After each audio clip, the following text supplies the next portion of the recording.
Só não cansar. Eu também.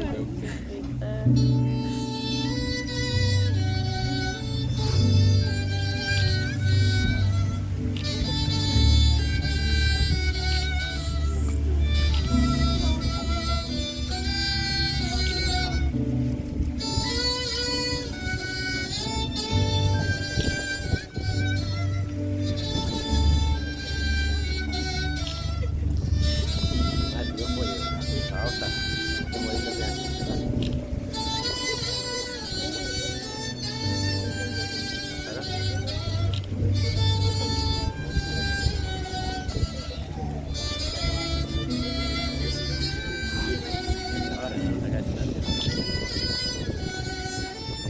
Ahora,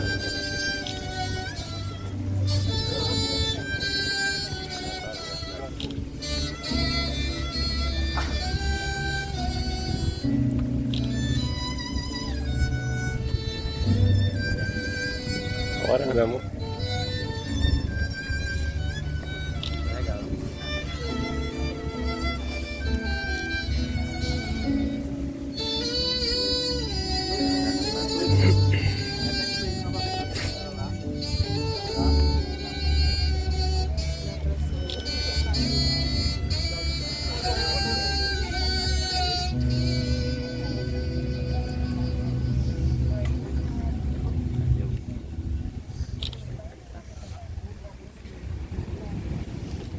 É ele mesmo, né?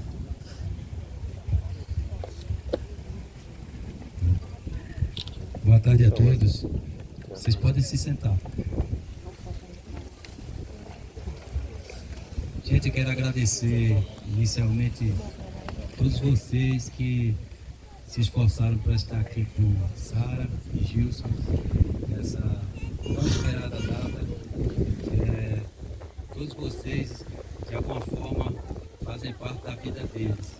Uns mais recentes, outros chegaram a pegar a Sara no colo quando ela nasceu, né? Então, é muito bom estar entre amigos.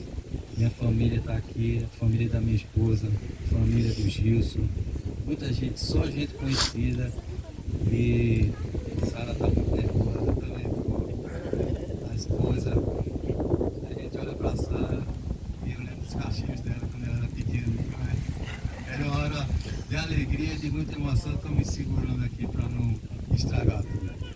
Então, Deus abençoe vocês que puderam vir e também Deus abençoe aqueles que não puderam vir, mas eu tenho certeza que estão torcendo por Gilson e por Sara, desejando o melhor para eles. Não puderam vir por algum motivo, então a gente também se alegra com os que não puderam, mas estão torcendo do mesmo jeito. Graças a Deus. Então eu vou começar essa cerimônia, eu vou fazer uma oração para que o Senhor tome a frente desse trabalho. Vocês podem ficar sentados e quem quiser em silêncio pode acompanhar também. Pai, nós te agradecemos por estar na tua presença nesta tarde, Senhor. Muito obrigado por tuas bênçãos em nossas vidas. Muito obrigado por tua presença conosco neste lugar, pois a tua palavra diz que onde 2 ou 3 estiveres reunidos no teu nome, o Senhor estaria presente. Estamos felizes de estar aqui porque o Senhor permitiu esse momento. Te agradecemos pelas tuas mãos estendidas, que foi abrindo as portas e afastando todo impedimento, Pai. Tudo que está acontecendo aqui nós devemos a Ti, nossas vidas, nossas famílias, a Tua proteção, tudo, Pai. Eu quero te pedir que o Senhor tome a frente dessa cerimônia, Pai. Que o Senhor se faça presente, que o Senhor fale conosco através do Teu Espírito, através da Tua palavra e dos louvores. Em nome de Jesus. Amém. Glória a Deus. Eu separei uma palavra para Sara e para o Gilson. E eu queria rapidamente falar essa palavra.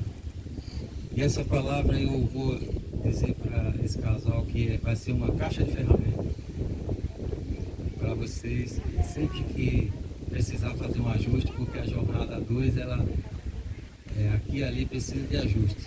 Então a bússola de vocês vai ser essa caixa de ferramentas que é a palavra de Deus, que eu vou deixar hoje para vocês.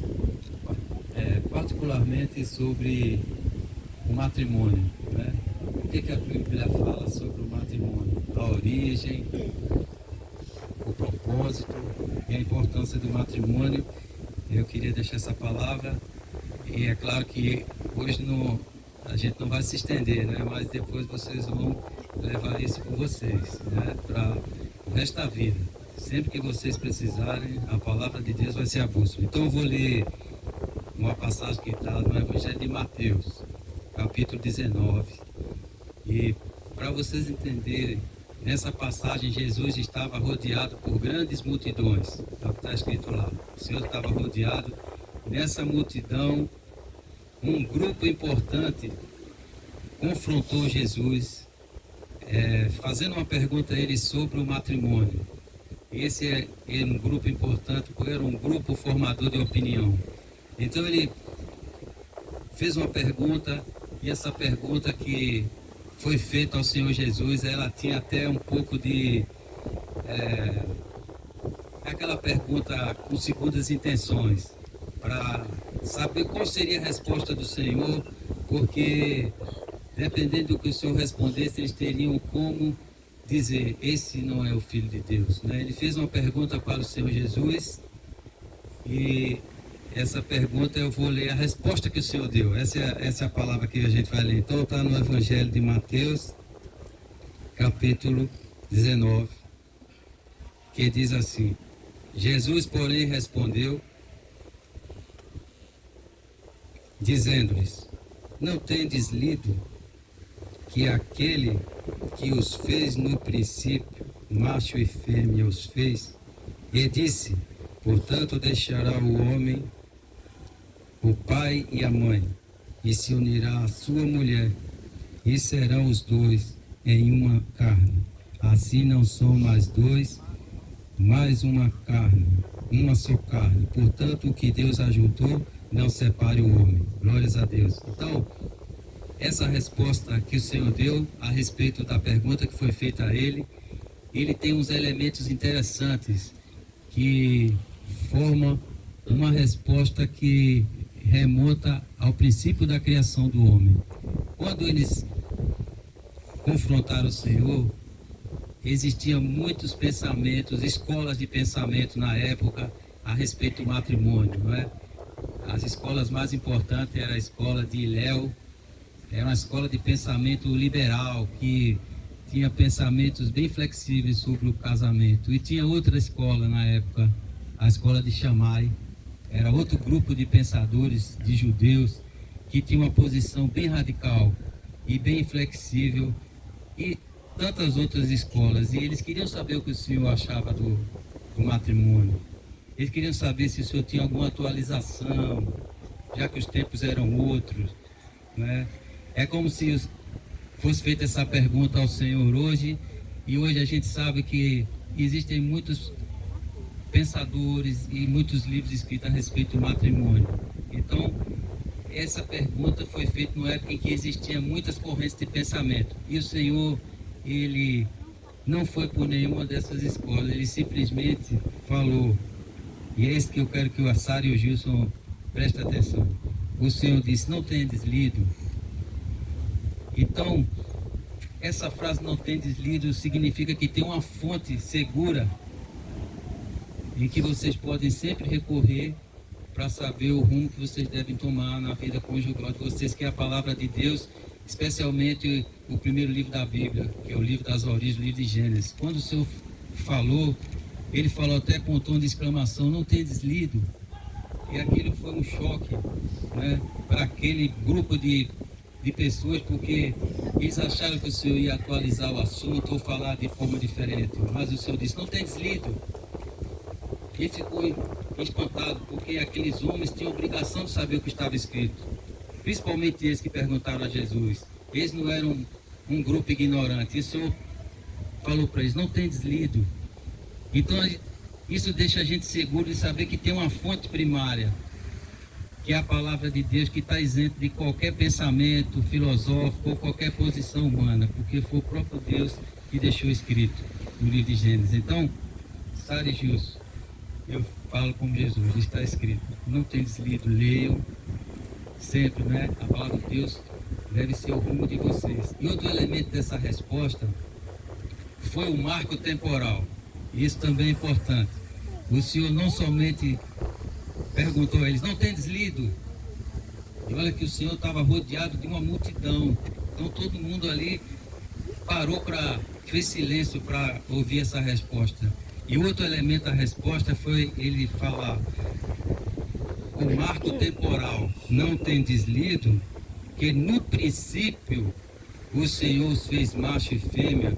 Esse princípio é importante. Por que é importante? Porque o matrimônio, ele está acima de costumes, acima de cultura, acima de religião. Por que eu digo isso? Porque o Senhor falou esse marco temporal, o princípio da criação do homem. Quando Deus estabeleceu as bases para o matrimônio, lá no livro de Gênesis, capítulo 1 e 2, quando ele estabeleceu, não havia civilização formada, não havia filosofia formada, não havia cultura formada. Então o que Deus deixou estabelecido foi para o ser humano lá no princípio. O Senhor, quando disse no princípio, ele regrediu ali 3.700 anos. Se o Senhor respondesse hoje, ele regrediria 5.700 anos. Então, essa instituição, ela é atemporal e independe de povo, de língua, de religião, de costume. Onde quer que o ser humano esteja, essa instituição é válida diante de Deus. É isso que eu quero que vocês entendam, diante de Deus. Então, existe um marco temporal. E esse marco temporal torna essa instituição acima de qualquer costume ou religião. É uma instituição estabelecida por Deus para o ser humano. Esse é um elemento. Outro elemento dessa resposta é que o Senhor fala da criação do homem e da mulher. Ele fala, não tendes lido que no princípio o Senhor os fez macho e fêmea? Então o Senhor Jesus, ele linkou, ele associou o matrimônio com a criação do homem. Será que isso tem a ver? O Senhor associou o matrimônio. Então, tem tudo a ver. Eu vou mostrar para vocês, lá no livro de Gênesis, quando Deus criou todas as coisas, os elementos que nos cercam, o mar, o céu, as plantas, os seres vivos, tudo que nos cerca foi feito por Deus. E o apóstolo Paulo, né, São Paulo fala lá no livro de Romanos, que essas coisas que nos cercam, esse vento que bate em nossos rostos, o barulho do mar, esse céu azul, daqui a pouco a gente vai ver a lua, tudo isso que nos cerca dá um testemunho.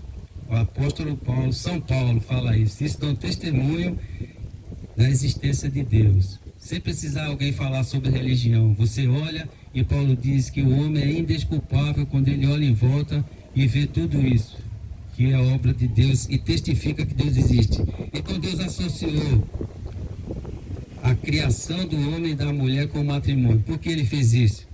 Porque todas as coisas o Senhor fez pela sua palavra. Ele disse haja luz, ele disse haja expansão no céu, haja separação da água da terra, ele criou todas as coisas pela sua palavra. Mas o homem, ele criou de uma forma diferente. É isso que eu quero que Sara e Gils prestem atenção. O homem foi feito de outra forma. Por exemplo, quando Deus criou os elementos, ele disse aqui, e disse Deus, produz a terra erva verde, erva que dê semente. O Senhor deu uma ordem para a terra. É um exemplo. Outro exemplo, e disse Deus, produzam as águas abundantemente, répteis de alma vivente, e voem as aves no céu. Deus deu ordem para a água. Alguém pode dizer, mas a água ouve a voz de Deus e a terra? Sim. Eu li uma passagem hoje que Jesus estava atravessando um braço de mar, se levantou um temporal e os discípulos que estavam no barco com ele, pensou que o barco ia afundar, ele se levantou, repreendeu o vento e o mar. E eles se acalmaram e os discípulos disseram, quem é esse que até o vento e o mar lhe obedecem? Então todos obedecem à voz do Senhor. E ele deu ordem para a terra, produz a terra erva. ele deu ordem para a água e disse: produzam as águas abundantemente répteis. E por aí vai, eu não vou ler tudo por causa do tempo. Ele deu ordens. Interessante, né? Todos ouvem a voz do Senhor. A Bíblia diz que a voz do Senhor faz os montes fumegarem, faz o mar se abrir, faz as cabras darem a luz. Por aí vai. Mas com o homem foi diferente. Deus não deu ordem a nenhum elemento para a criação do homem. Aqui diz a respeito do homem. Por isso que ele fez uma ligação do homem com o matrimônio. Ele diz assim: e disse Deus, façamos o homem à nossa imagem, conforme a nossa semelhança. Essa criação foi diferenciada e ele assumiu, e ele mesmo com as suas próprias mãos criou o homem. Ele não fez isso com nenhum outro animal e com nada que ele criou, só fez isso com o ser humano. Ele disse: façamos o homem conforme a nossa imagem, conforme a nossa semelhança. E formou o Senhor Deus o homem do pó da terra. Olha, ele deu um corpo para o homem.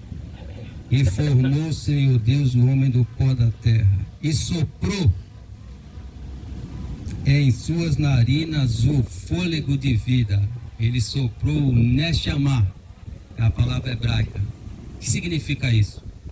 Ele colocou dentro daquele corpo um espírito, formou o espírito e colocou no homem.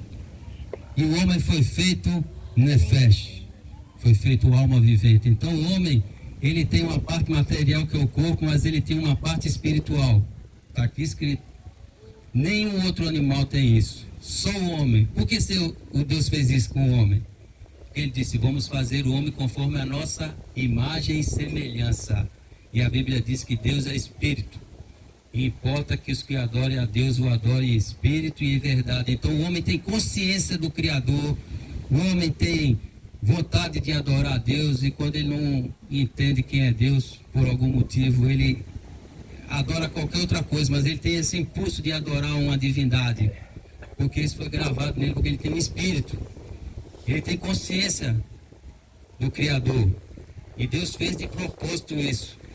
E depois que Deus criou o homem com esses elementos, uma parte espiritual, uma parte material, ou seja, ele fez o homem acima de todo o resto da criação, ele deu uma ordem, fez um comissionamento e disse: e Deus os abençoou, e Deus lhes disse: frutificai, multiplicai-vos e enchei a terra, e sujeitai-a, e dominai sobre os peixes do mar, e sobre os animais que se movem na terra.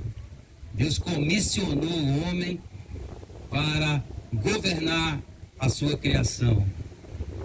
Ele falou para o homem: frutifiquem, tenham filhos. Frutificar é você ter filhos. E se multipliquem, povoem a terra e dominem a terra.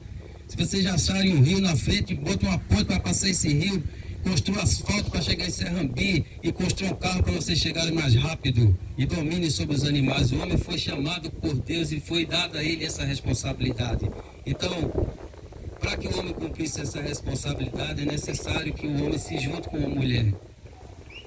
E por isso Deus instituiu o matrimônio. O propósito do matrimônio, um propósito, e o outro eu vou dizer daqui a pouco para a gente encerrar, mas o propósito, um grande propósito é cumprir esse comissionamento de Deus de construir, olha o que eu vou dizer para a Sara e para o Gilson, construir um tecido social que tenha os princípios do Criador. Então, o homem, particularmente eu e você, a gente não pode abraçar o mundo nem consertar o mundo, mas você pode fazer a sua família ser uma parte sadia desse tecido social. Isso é uma responsabilidade do homem, aqui comissionado por Deus. Então, a família, ele é um ambiente seguro, onde o ser humano ali ele vai crescer, vai aprender a temer a Deus e conhecer o Senhor. Ele vai aprender a respeitar as pessoas, ele vai aprender uma profissão, ele vai aprender sobre a honestidade.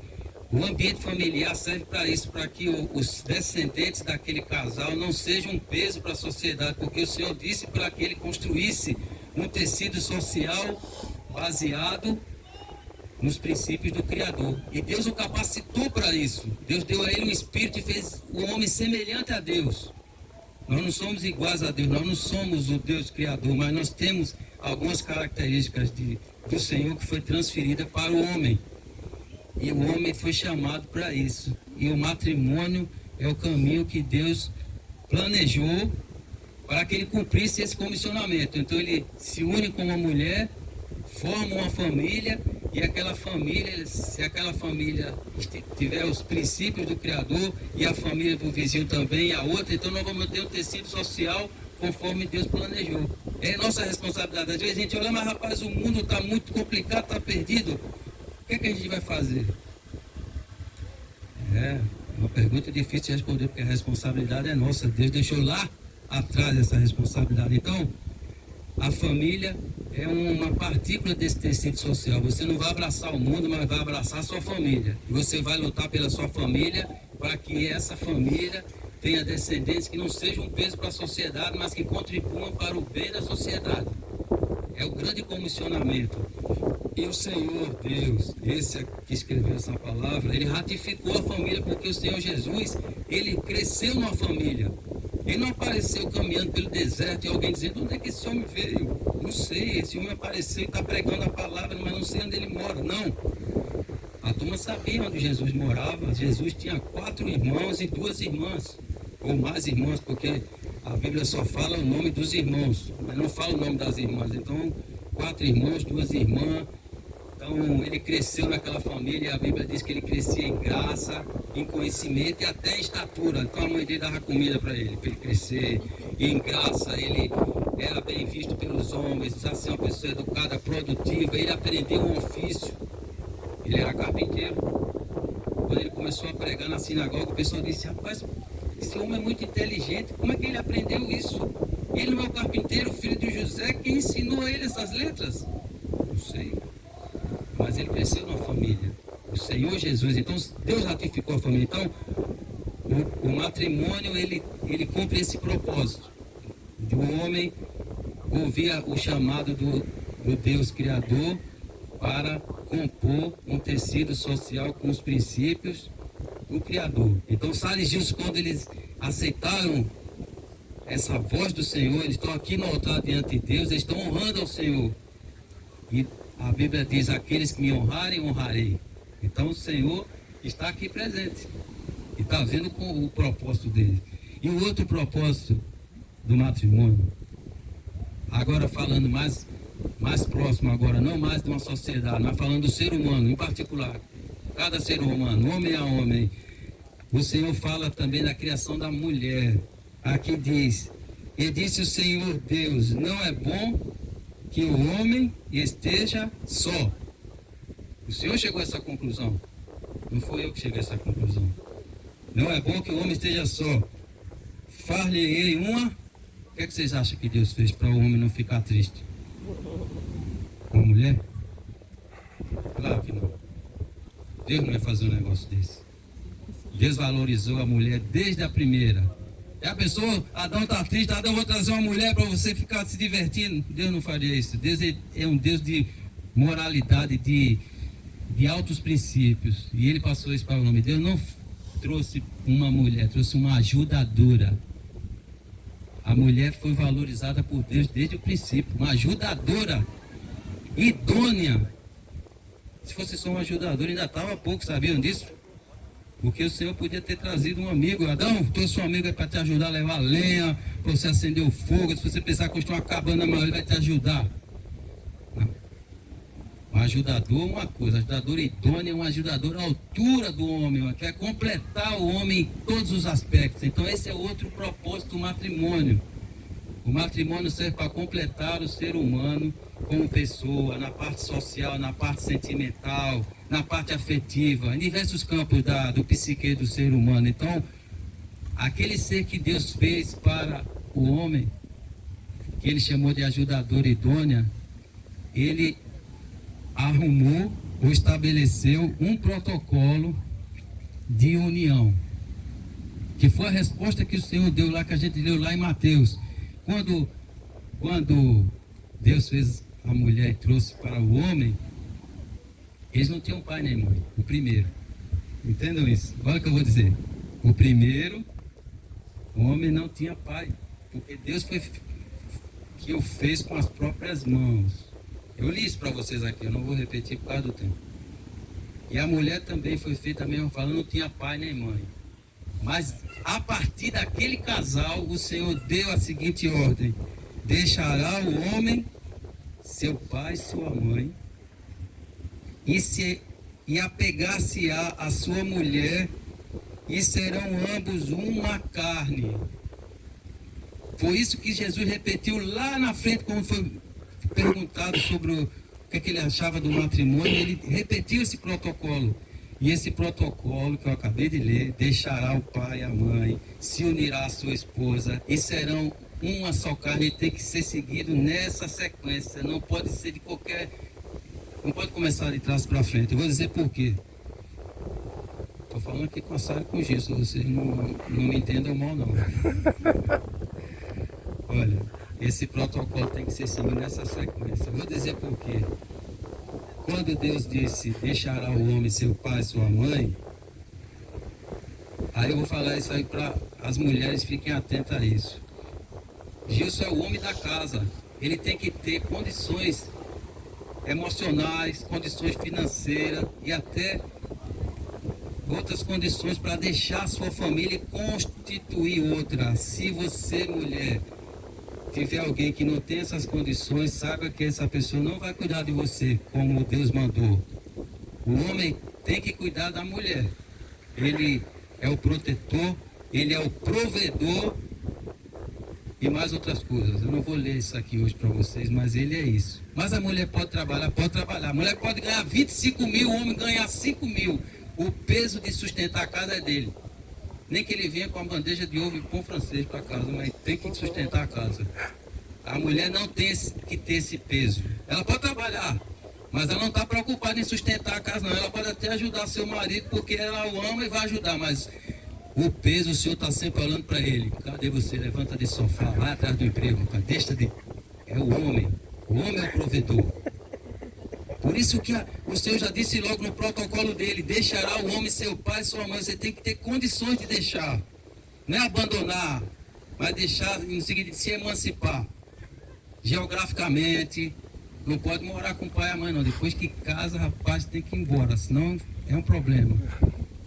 Emocionalmente também, você tem que ter maturidade para deixar sua família e construir outra família. E financeiramente. Essa é a primeira parte do protocolo. Então, se você está com alguém que ainda não tem essa condição tem que ser conquistada primeiro. A outra parte do protocolo diz assim: e se unirá à sua mulher. Ele não falou a uma mulher. Não falou a uma mulher. Essa passagem você pode pegar a sua Bíblia, pode pegar qualquer outra tradução da Bíblia. Tem uma crase. Essa crase, ela denuncia que ali tem um artigo definido. Ele não vai se unir a qualquer mulher. Ele vai se unir à sua mulher. Se você escrever essa frase agora aí num papel, você é obrigado a botar a crase para o português ficar certo. Você é obrigado imediatamente a botar a crase. Mas na prática, essa crase demora para aparecer. Vou contar uma coisa aqui rápida para vocês. Eu estava voltando com Sara a pé do shopping. Eu gosto de andar a pé lá em Brasília, é muito agradável. E ela chegou para mim e disse: pai, eu tô querendo namorar um rapaz. Rapaz, quando ela me falou isso, eu gelei. Posso parecer besteira, mas Sara nunca teve um namorado. Nunca. Eu fiquei, rapaz, eu queria um lugar para me buscar o Senhor. Quando acontece uma coisa, a primeira coisa, eu já vou orar logo a Deus e vou conversar sobre o assunto. Eu queria entrar em qualquer lugar e dobrar meus joelhos e dizer: Senhor, vem cá. E ela começou a falar do Gilson, e eu disse... Aí no final ela disse: e aí, pai, o que é que o senhor acha? Mas o que saiu do meu coração foi de Sara o seguinte: a Bíblia diz que Deus confirma os passos de um homem bom. Vamos dar os passos e vamos ver se Deus confirma. É aí que eu digo que entra a crase. Quando você está namorando com alguém, para você ter certeza se aquela é sua esposa, ou sua futura esposa, ou futuro marido, você tem que buscar a face do Senhor. Perguntar, visitar a família, até você ter certeza, para dar o último passo. Então, quando Sara falou aquilo, rapaz, olha, o chão fugiu, minhas pernas ficou bamba, deu um frio na minha barriga, mas só que pela frente o homem da casa lá ainda sou eu. Então eu dei uma de forte ali, né? Mas depois eu fui falar sério com Deus. Mas aí, rapaz, eu vou dizer uma coisa para vocês. Eu fiquei muito feliz com o Gilson. O Gilson foi lá pedir a minha mãe para namorar com a Sara, vocês acreditam? E não é pegar um Uber e ir lá em casa, não, foi lá em Brasília. Rapaz, quando ele fez isso, eu disse, rapaz, isso é um homem de Deus. Depois eu soube que ele cuidava da mãe dele. Ele, junto com os outros irmãos, dava lá o apoio à mãe, financeiro, emocional, como se fosse o homem da casa. Eu disse, não, o cara cuida da mãe dele, vai cuidar da Sara, com certeza. E eu comecei a ficar confiante. E quando eles resolveram noivar, eles estavam longe, ele disse, eu vou aí para noivar para vocês participarem. Eu disse, fechou. Agora, e aí o Senhor vai confirmando os passos de um homem bom, vai confirmando, e aí eu fui ficando mais tranquilo, eu fui conhecendo o Gilson, então viu o compromisso dele de querer aprender a palavra de Deus, já ganhou uma Bíblia de estudo, daquelas bem pesada que não dá nem para não dá nem para carregar para lá e para cá, porque é pesado. Então, essa passagem aqui fala que deixar o pai e a mãe e se unir à sua esposa, essa frase, ela demora. Seja 1 ano, seja 2 anos, você tem que ter um tempo de namoro, e nesse tempo você vai usar mais a razão do que a emoção. Nesse tempo de namoro, não deixa a emoção tomar conta. Veja quem é a pessoa, veja se ele vai cuidar de você, veja como é que ele age com a sua família. Deus vai orientando, né? Até você dizer, esse, aí aquela casa aparece, essa é a minha mulher, esse é o meu marido, mas é ele, entendeu? Então você vai ter uma consciência sobre isso. E também essa parte do protocolo, ela obriga você a fazer uma cerimônia pública como essa que a gente está fazendo. Esse se unir à sua mulher não pode ser de forma secreta. Por que eu digo isso? Porque tudo na palavra de Deus, tudo na Bíblia, para ser estabelecido qualquer negócio, precisa de 2 ou mais testemunhas. Todo negócio se estabelece assim. Então, com Deus, até quando Jesus ressuscitou, ele preparou um monte de testemunha para testemunhar a ressurreição dele, para não ficar a palavra de Deus contra a do homem e dizer, eu sou Deus, eu acredito em mim ou não, não interessa, eu ressuscitei. Não. Ele botou testemunhas, para dar o exemplo. Não, se Deus botou testemunha, tudo que você vai fazer tem que ter testemunha para ficar transparente. E a última parte, ele fala, e serão, e apegar-se à sua mulher, e serão ambos uma carne. Eu já falei esse passagem para o Gilson, essa é a parte da intimidade do casal. Ele se torna uma só carne. Aí eu vou falar uma coisa para os dois. Quando Deus fala alguma coisa, ele não é homem para que minta, está escrito isso. E nem filho de homem para que se arrependa. Quando Deus fala uma coisa, é literalmente aquilo que está escrito e não tem como escapar daquilo. Então, quando um homem e uma mulher têm intimidade, eles se tornam uma só carne, eles se fundem. Aquela parte espiritual do Gilson e da Sara, quando eles se unirem, serão uma só carne. Eles serão um, tanto material como espiritual. Qual a importância disso? Esse laço, que eu chamo de laço de alma, e ele foi planejado por Deus para se desfazer com a morte. Ele não se desfaz com outro método. Por isso que aqui que a gente lê em Mateus, olha, aqui em Mateus onde a gente leu, como é que está escrito?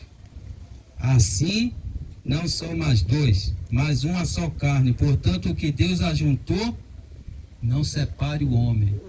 Algumas pessoas lêem essa palavra e dizem, mas se não foi Deus que ajuntou, rapaz, se eu quando casei eu tinha 15 anos, eu era muito novo. Agora caiu a ficha. Então é aquela não. Não. Essa passagem quer dizer, feito para ser assim. Se você tiver intimidade com uma pessoa, você cria um laço com aquela pessoa.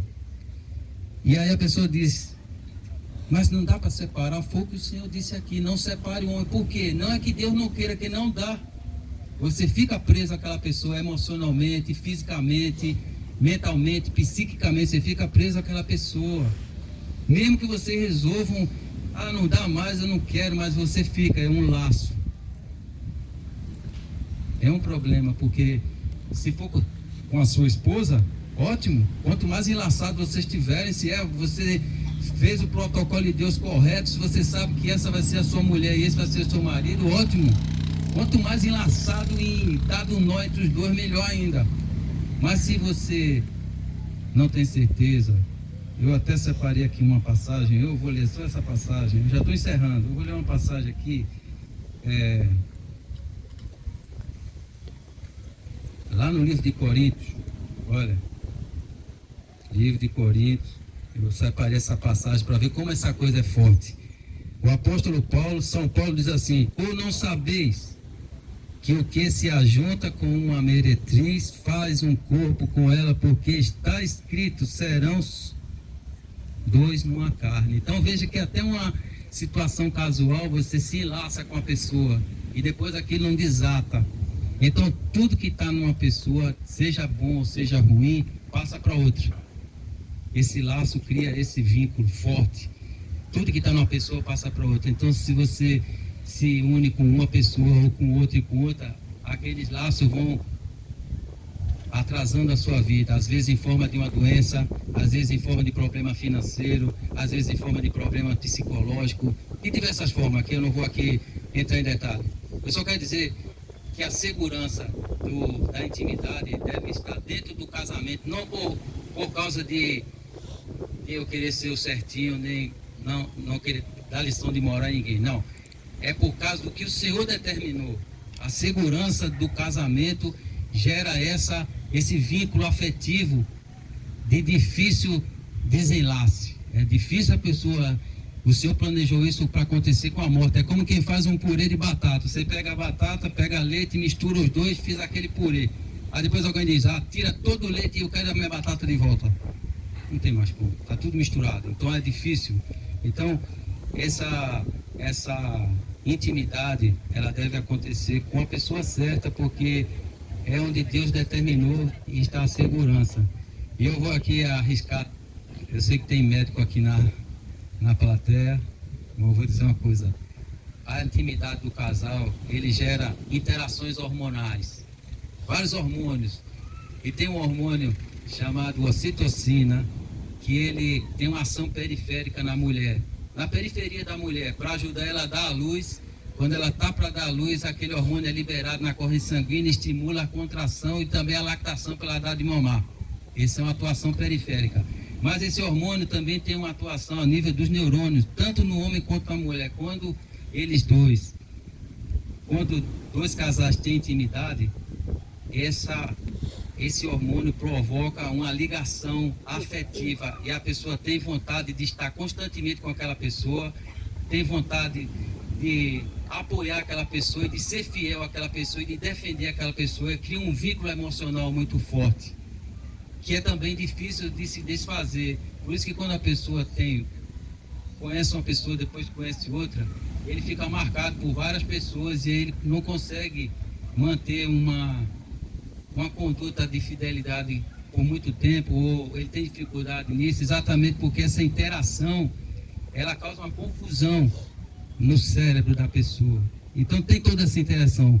Então, o Senhor Jesus, ele respondeu dessa forma para aquele grupo, e com essa resposta o Senhor quis dizer: olha, tudo que foi determinado para o ser humano no princípio, tudo, independente de escola de pensamento, do que os homens escreveram, tudo que foi estabelecido lá na criação do ser humano ainda está de pé.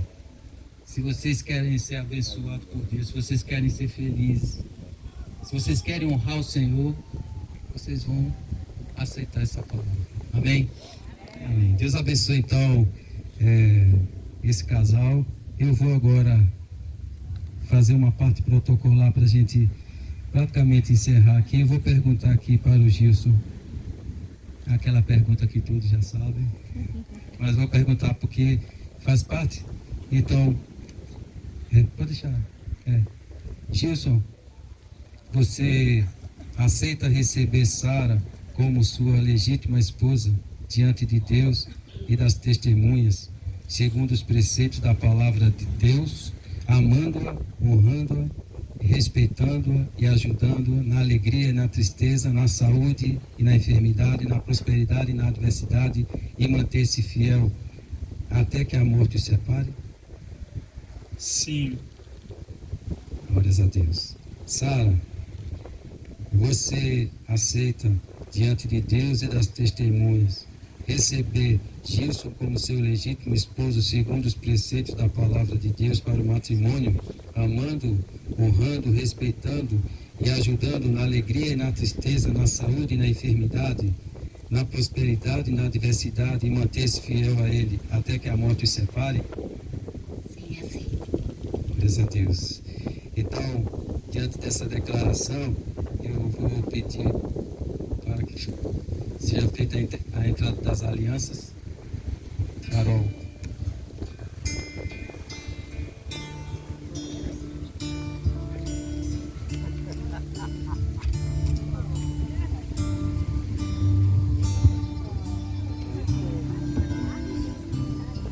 Rebequinha. Sent my only son, here with Chorando, amor. my love. You are all I want. Ela não quer entregar. Heaven's gates catch my hand, and I love you in the morning, in the noontime, in the evening. You're my one thing, you're my dearest. Here's my love note, can you hear it? Eita, é emocionante.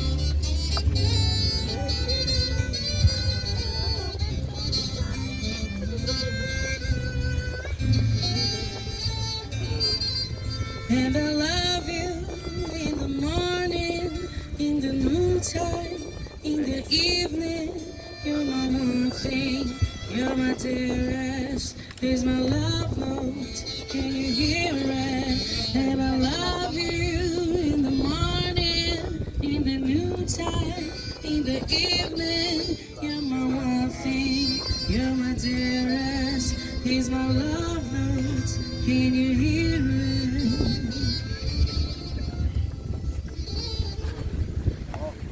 Glórias a Deus. Eu queria rapidamente falar do símbolo dessa aliança que eles vão daqui a pouco colocar um no dedo do outro. Ela simboliza esse pacto de união diante de Deus, diante das testemunhas deles dois, né? A união em matrimônio desse jovem casal.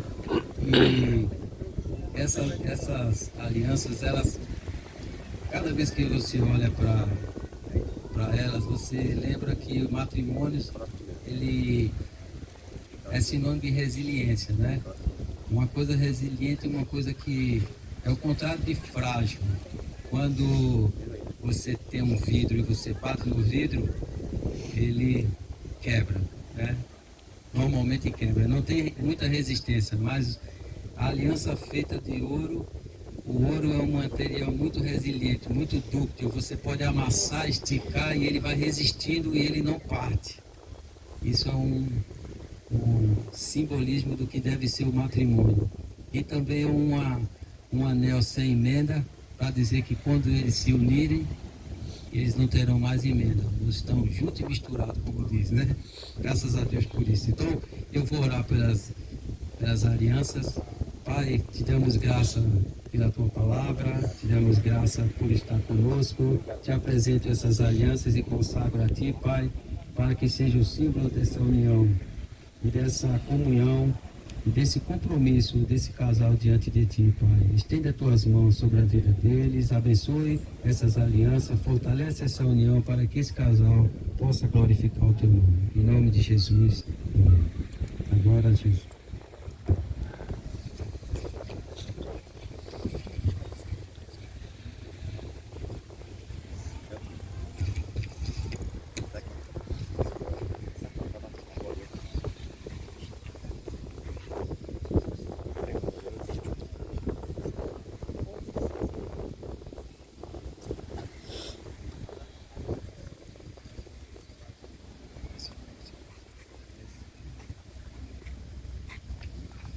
Não pode estar soprando.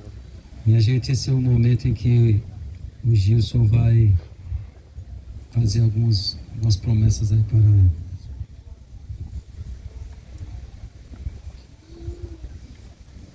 Amor, você consegue acreditar que estamos aqui no dia que tanto sonhamos, imaginamos, planejamos?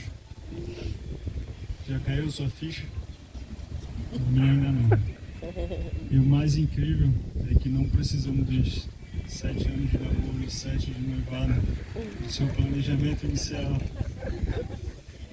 Você me deu essa missão, né? E eu estava pronto para seguir, pois nunca tive dúvidas de que você é a mulher da minha vida. A grande questão é que nada é no nosso tempo, mas sim no tempo de Deus. Antes de te reencontrar, meus planos eram focar em algum concurso e ir lá para os 35 anos pensar em casar. Mas você surgiu e tudo mudou. Em alguns meses, lá estava eu, no meio dos Solimões, no alto Rio Amazonas, com o coração para explodir, te pedir de namoro por telefone. O seu sim daquele dia, ainda com sono, me fez dar uma guinada em todos os meus planos. E rapidamente o meu maior sonho passou a ser te chamar de minha esposa. Desde então, os últimos 3 anos foram os mais felizes da minha vida. Pois você se fez presente, trazendo luz, paz, alegria e muito amor. Mas não foi tudo fácil. Ou estávamos a 2.000 quilômetros de distância, distância Belém-Brasília, quando desembarcados, ou a centenas de milhas náuticas quando embarcarem. E por muito tempo essa foi a nossa maior condição. Mesmo com apenas 5 dias juntos devido à nossa escala, isso nunca foi um problema. Sempre dávamos um jeito, aproveitávamos até alguns minutos de conexão em Brasília para matar a saudade. E o nosso amor cada vez ia se fortalecendo mais e mais. Nunca tivemos dúvidas de que Deus nos ajudaria. Ele sempre foi confirmando nossos passos, mostrando que nossa relação agradava o seu coração e que era mais uma família que serviria a ele e não só mais um namoro.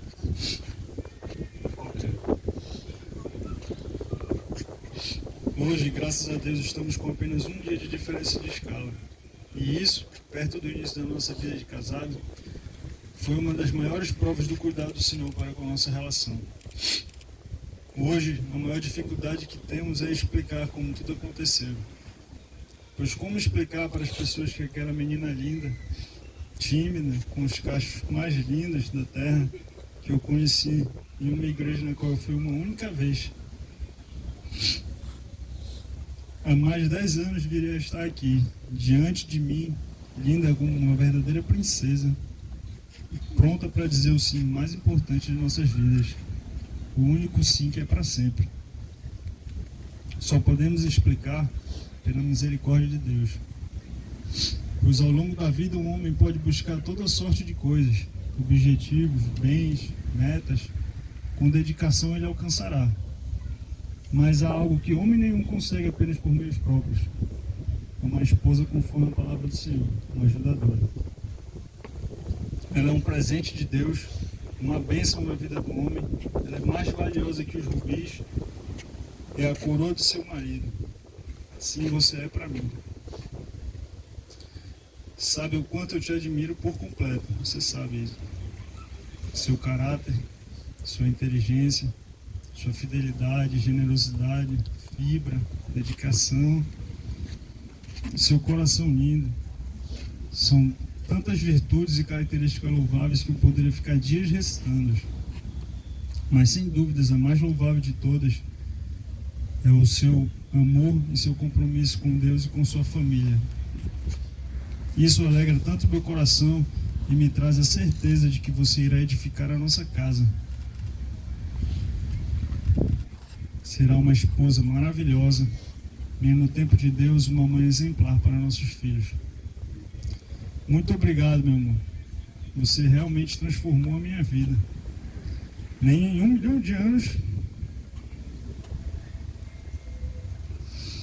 eu imaginei que viveria o que você tem me proporcionado. Muito obrigado, minha esposa, minha amada, minha ajudadora.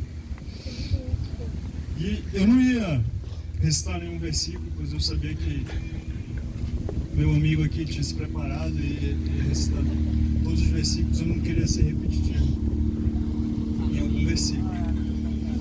Mas hoje de manhã, que seja repetitivo, hoje de manhã eu abri o aplicativo. Você sabe quanto a gente está preocupado com o clima, com o tempo. Deus está presente em tudo aqui, graças a Deus. Mas hoje de manhã eu abri o aplicativo da Bíblia e ele tem um versículo diário.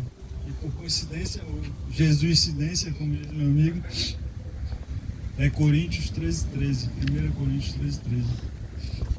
É pra gente, é nosso.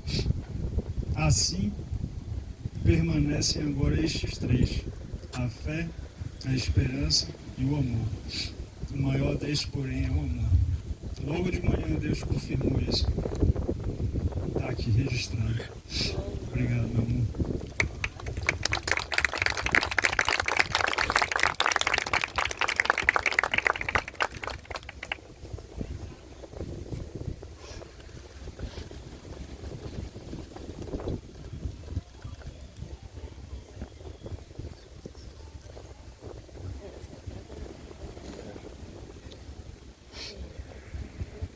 Eu falei pra ti. Desde criancinha, eu amava os filmes de amor, os mais bobos possíveis. Eu adorava quando a menina era tratada como princesa. Eu amava o frio na barriga que ela demonstrava sentir pelo cara. Meus olhos brilhavam quando finalmente ela era correspondida e acontecia o primeiro beijo. A verdade é que acreditar no amor nunca foi difícil para mim, pois desde muito novinho meus pais me apresentaram ao amor mais puro que existe, o amor de Deus. Fui ensinado por eles com muito amor e paciência e aprendi muitas coisas, mas a principal foi a importância de estar sempre perto de Deus e construir um lar onde a base sempre fosse Cristo. Aprendi com o testemunho deles o que é um casamento cheio de amor, carinho, respeito e tanto companheirismo. Fui observando meu pai, que viu o verdadeiro exemplo de como é ser um homem segundo o coração de Deus. E foi observando a minha mãe que entendi o que é ser uma mulher sábia e uma verdadeira ajudadora.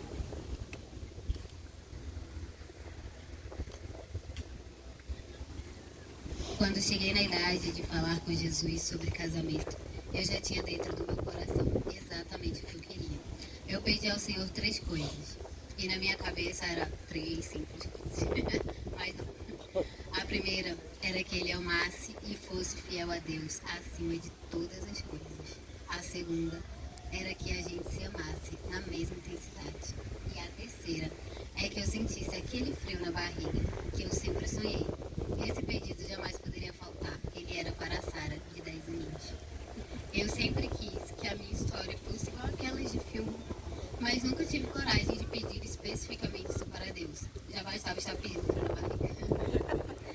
Eu te conheci há muitos anos atrás e não precisei de muito para perceber o quanto seu coração era lindo. Mas naquela época éramos jovens demais e Deus ainda tinha muito para nos mudar. Criamos uma amizade incrível e logo em seguida o tempo nos afastou. Cada um seguiu o seu caminho, mas era Deus quem estava escrevendo a nossa história e Ele já tinha tudo planejado. 8 anos se passaram e agora era o tempo. Nossos caminhos se cruzaram de novo e dessa vez seria para sempre. Ah, meu bonitinho, você chegou com esse seu jeito doce, os olhinhos brilhantes e o sorriso que toca até a alma. E foi rápido para eu perceber que eu me apaixonaria por você de novo e mais de 1000 vezes, se fosse preciso. Eu te amei antes mesmo do nosso primeiro encontro. Fiquei impressionada com nossa conexão forte.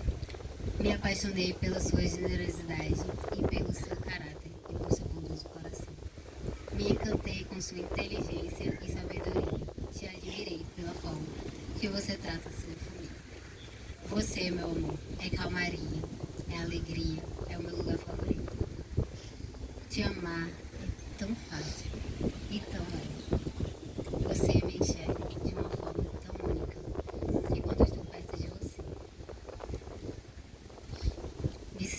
pessoa mais especial do mundo. Uma das coisas que aquece meu coração é quando estou na praia e seguro as minhas mãos. E você começa a limpar o meu pé e tirar a areia. E eu fico te olhando e admirando o seu cuidado comigo e agradecendo a Deus por ter me dado tanto. Eu amo quando você me vê aflita e pede para eu fechar os olhos e começa a orar por mim. De tudo que eu mais admiro em você é, sem dúvida, a sua relação com Deus e o seu amor por Ele. Você, meu amor, veio com tudo que pedi a Deus e até o que eu nem sabia que eu devia pedir. Deus é tão detalhista que quando eu contei nossa história pela primeira vez, me disseram, nossa, sua história parece aquelas de filme. E foi ali que o Senhor me lembrou que até o que eu não pedi, mas tinha no meu coração, Ele me deu, pois só Ele nos conhece no íntimo. Para encerrar, queria te dizer alguns versículos bíblicos, que ao contrário de você, eu decidi falar tudo. Em Provérbios 14:1 diz assim, a mulher sábia edifica a sua casa, mas a tola destrói com as próprias mãos. Em 1 Coríntios 13, do 4 ao 7, diz, o amor é sofredor, é benigno, o amor não é invejoso, o amor não se vangloria, não se ensoberbece, não se porta inconvenientemente, não busca seus próprios interesses, não se irrita, não suspeita mal, não regozija com a injustiça, mas se regozija com a verdade. Tudo sofre, tudo crê, tudo espera, tudo suporta. Em Pedro 3,4 diz assim, mas seja um homem interior do coração, no incorruptível traje de um espírito manso e tranquilo, que é de grande valor diante de Deus. E por último, em Gênesis 2,18 está escrito, não é bom que o homem esteja só, falhei uma ajudadora. Meu amor, te prometo que todos os dias buscarei e pedirei a Deus a sabedoria da mulher de Provérbios 14:1, o amor de Coríntios 13, a mansidão de 1 Pedro 3:4 e ser a mulher ajudadora de Gênesis 2:18. Eu não vejo a hora de começar a nossa vidinha de casadas juntos. Te amo.